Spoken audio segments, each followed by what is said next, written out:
বজাত জুবিনৰ সমাধিত যাব নালাগে নহয়, প্ৰয়োজনীয়তা আছে নেকি? সূৰ্যৰ পোহৰ হয় 4টা বজাত, 4টা বজাত আমি যাম, ৰাতি 2টা বজাত, 1টা বজাত, 12:30 বজাত, এইটো কি সংস্কৃতি? এইটোতো নহ'ব নহয়। এটলিষ্ট মই মুখ্যমন্ত্ৰী থাকালৈকে এইটো নহ'ব। এছঅপি ইয়াত নাহিবই।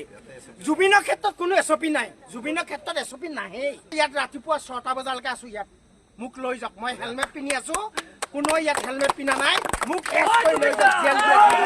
আজি বিজেপি ওলাইছে ন্যায় বিচাৰি, কাইলৈ কোন ওলাব? CBI SIT দল ওলাব। ন্যায় লাগে আমাক, ন্যায় লাগে। হেলমেট লৈ আহিছো, ডাইৰেক্ট ডিউটিৰ পৰা আহিছো। আমাক কোনো মদপি কিবা কিবি ক্ষেত্ৰত আপুনি যোৱাবলৈ নাযাব। আমি জুবিনৰ কাৰণে মৰিবও পাৰো, জুবিনৰ কাৰণে জিৰিবও পাৰো। আৰু জুবিন দাই ন্যায় নোপোৱালৈকে জুবিনৰ সমাধিৰ ক্ষেত্ৰত হেজাৰ হেজাৰ সমাগম হৈ থাকিব। আৰু আমি চাই আছো কেতিয়া ন্যায় দিয়ে। কিন্তু যেতিয়া সময়সীমা বাঢ়ি যাব, এই ৰাইজ কিন্তু ক্ষান্ত নাথাকিব।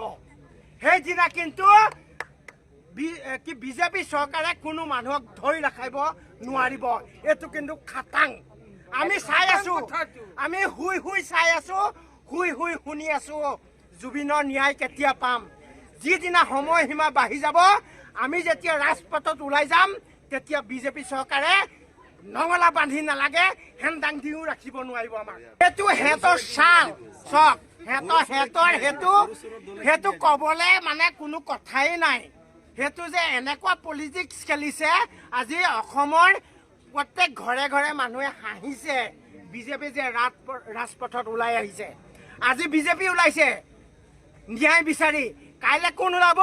CBI SIT দল ওলাব। ন্যায় লাগে আমাক, ন্যায় লাগে। ৰাইজৰ কমেণ্টবিলাক পঢ়াৰ পিছত ময়ো ভাবিছোঁ তো অলপ দিনৰ কাৰণে এই SOPটো হয়তো দিব নালাগে নেকি, ৰাইজ উত্তেজিত হৈ আছে নহয়নে? কিন্তু সেইবুলি হুলস্থুলটো কোনো কথা নহয়, ৰাইজে কিন্তু সুস্থিৰ মনেৰে চিন্তা কৰা দৰকাৰ কথাটো।